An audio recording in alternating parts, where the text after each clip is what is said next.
Hello दोस्तों, स्वागत है आपका आज की प्रैक्टिस सेट में और हम प्रैक्टिस सेट नंबर 5 पे पहुंच चुके हैं। तो आज का क्वेश्चन है, केदार ताल किस जनपद में स्थित है? तो ऑप्शन नंबर बी है टिहरी गढ़वाल। केदार ताल टिहरी गढ़वाल में स्थित है। और केदार ताल से केदार गंगा का उद्गम होता है। टिहरी गढ़वाल में कुछ अन्य ताल देख लेते हैं, जैसे सहस्त्र ताल। ये टिहरी गढ़वाल में है और गढ़वाल क्षेत्र का सबसे बड़ा ताल है, गहरा भी। क्षेत्र का सबसे बड़ा वो गहरा ताल सहस्त्र ताल टिहरी में है और गढ़वाल क्षेत्र का सबसे गहरा और बड़ा ताल है। इसी के साथ यम ताल, ये भी टिहरी में है और ये सदैव बर्फ से ढका रहता है, बर्फ से ढका हुआ। इसी के साथ यहाँ मौसार ताल, मासर ताल, और इसको भाई बहन का ताल कहा जाता है, भाई बहन का ताल। इसके साथ मंसर ताल, ये भी टिहरी में है। अप्सरा ताल, अप्सरे आंचरी ताल भी कहा जाता है, ये भी टिहरी गढ़वाल में है। द्रौपदी ताल, ये भी टिहरी गढ़वाल में है। इसी के साथ जराल ताल, ये भी टिहरी गढ़वाल में। और एक है भिलंग ताल, भिलंग ताल, ये भी टिहरी गढ़वाल में है। इतने ताल है जो टिहरी गढ़वाल में है। नेक्स्ट क्वेश्चन देखते हैं, कौन सा दर्रा उत्तरकाशी और तिब्बत को जोड़ता है? तो इसका राइट आंसर है मुलिंगला दर्रा। ये उत्तरकाशी और तिब्बत के बीच स्थित है। इसी के साथ उत्तरकाशी और तिब्बत के बीच अन्य दर्रे हैं, जैसे थांगला, नीलिंग, नीलिंग और सांगचोकला। ये दर्रे उत्तरकाशी और तिब्बत के बीच है। इसके साथ उत्तरकाशी और हिमाचल के बीच,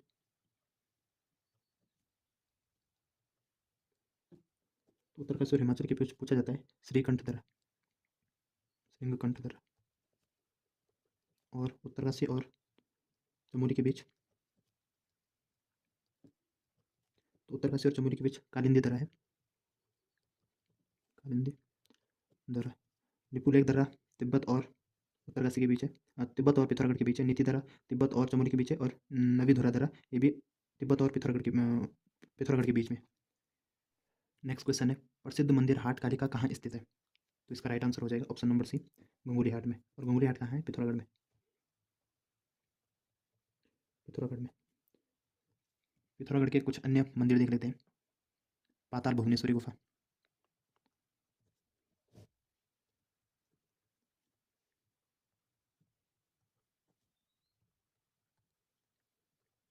ये भी पिथौरागढ़ में है। इसी के साथ ओंकारा देवी मंदिर, ओंकारा देवी मंदिर। और एक इंपॉर्टेंट है देवल समेत, ये भी पिथौरागढ़ में है। मल्लिकार्जुन,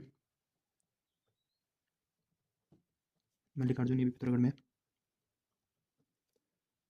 और एक कोटली का विष्णु मंदिर, कोटली का विष्णु मंदिर। और एक इंपॉर्टेंट है रामेश्वर तीर्थ, रामेश्वर तीर्थ। और ये किस नदी के किनारे?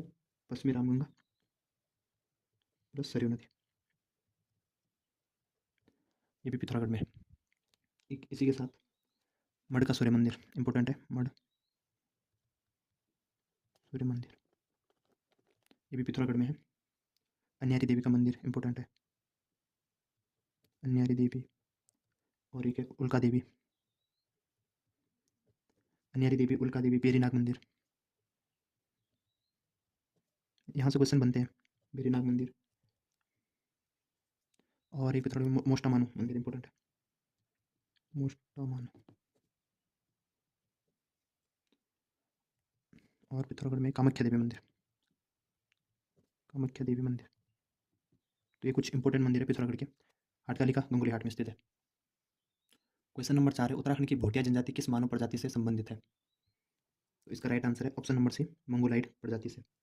भोटिया जनजाति से क्वेश्चन पूछे जाते हैं, जैसे ये क्या है? ऋतु प्रवास की जाति, इनमें ऋतु प्रवास पाए जाते हैं, ऋतु प्रवास जनजाति। इनके आवास, यहाँ से भी क्वेश्चन पूछे जाते हैं, जैसे ग्रीष्मकालीन, ग्रीष्मकालीन के लिए मैथ कहा जाता है। और इन्हीं के शीतकालीन, शीतकालीन को मुनसा या गुंडा कहा जाता है। और ये भोटिया जनजाति किस देवता की पूजा करते हैं? तो इनका देवता है भूमियाल। भूमियाल। इसी के साथ सिद्धुआ विधवा, सिद्धुआ और विधवा। और ये सिद्धुआ विधवा ये कौन सा है? पशु रक्षा के लिए, पशु रक्षा के लिए। और भोटिया जनजाति में एक महोत्सव मनाया जाता है, कंडाली महोत्सव। 12 वर्ष में एक बार मनाया जाता है। और इनमें क्या कौन से 2 संस्कार जो पूछे जाते हैं? एक तो है गवन संस्कार। गवन संस्कार ये कब होता है? जब मृतक मृतक होता है उसकी शांति के लिए गवन संस्कार किया जाता है। और दूसरा होता है भूमो संस्कार। ये किया जाता है जब बच्चे 3 माह का हो जाता है तो उसे जब कपड़े पहनाए जाते हैं तो उसे कहा जाता है भूमो संस्कार। और इनमें पाए जाते हैं विवाह 2 प्रकार के। पहला है तटस्थ विवाह और दूसरा है दमोला विवाह। दमोला विवाह। सगाई को कहते हैं तोची। सगाई को तोची। और में एक इनमें प्रथा पाई जाती है, प्रथा पाई जाती है रंगभंग की। रंगभंग प्रथा किस जनजाति में पाई जाती है पूछा जाता है, तो ये भोटिया जनजाति में पाई जाती है। नेक्स्ट क्वेश्चन है 36 रकम 32 कलम राजस्व प्रणाली किस शासनकाल में पाई जाती है? तो इसका right answer option number D, Chand शासनकाल में। चंद शासनकाल के जो कर थे उन्हें कहा जाता था 36 रकम 32 कलम। इनके कुछ प्रमुख कर है जो हमें याद रखने हैं, पूछे जाते हैं बहुत बार। सबसे पहले सिरती कर बहुत पूछा जाता है। सिरती कर ये किस प्रकार का कर था? नकद कर। और इसी के साथ यहाँ पूछा जाता है कूद कर। ये कैसा था? नगद के बदले अनाज। ये इंपॉर्टेंट कर रहे हैं इनके। एक जुआली, जूलिया या सांगा कर। ये लगता था नदी और पुलों पे। नदी और पुलों को जो पार किया जाता तब ये कर लगाए जाते थे। और पूछा था टाण कर। ये बुनकरों से लिया जाता था। मांगा कर ये युद्ध के टाइम लिया जाता था। और मिझारी कर, मिझारी कर ये लिया जाता था कामगारों से, कामगारों से। तो ये कुछ इंपॉर्टेंट कर है जो आपको याद रखने हैं चंद्र शासन काल से। कर तो ऐसे बहुत सारे इनके, पर ये कुछ इंपॉर्टेंट है जो पूछे गए हैं तो इनको याद रख लेना।